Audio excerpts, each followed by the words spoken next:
Crude oil became valuable in 1853 when Jan Ignacy Łukasiewicz invented the kerosene lamp. It was John Davison Rockefeller, however, who figured out how to make billions off of it. Rockefeller has worked as a junior accountant in a Cleveland firm Hewitt & Tuttle, but after just 3 years he left his job. Soon after, together with Maurice B. Clark, Samuel Andrews and others, he raised $8,000 and started a new company for refining crude oil. In Cleveland at the time, some 20 refineries were operational. The Civil War and a quickly developing industry in the northern states meant that the demand for oil was immense. The construction of a simple refinery wasn't expensive, but young Rockefeller's ambitions were far greater. What he wanted was a complete oil monopoly. His first steps were to get rid of most of his increasingly uncooperative partners. His motto was, "Cut out the middleman." Together with Andrews, he built a second refinery and then another, but Rockefeller knew that the real money lied on the railway tracks. In Cleveland, 4 railway lines were crossing. Some were going out to oil fields, others to ports on the eastern seaboard. A little cooperation was all that was needed. In November 1871, the biggest railway interests, together with Rockefeller's and other refineries from Pittsburgh and Philadelphia areas, started a corporation called South Improvement Company.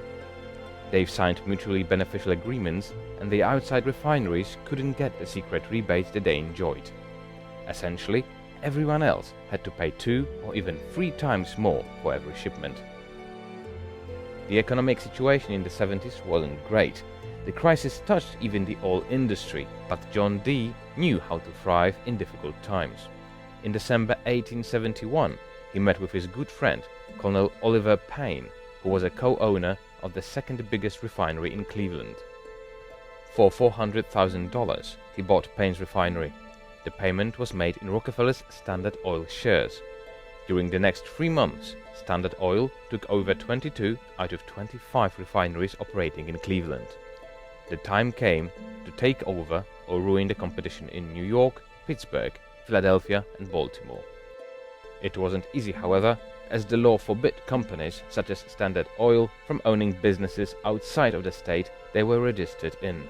Rockefeller and his lawyers had an idea to create an institution that would oversee oil companies operating in different states. That was the key to sidestepping the law.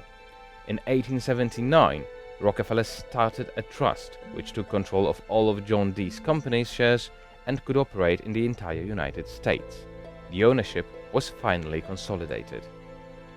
By the end of the 70s, Standard Oil owned the majority of American refineries.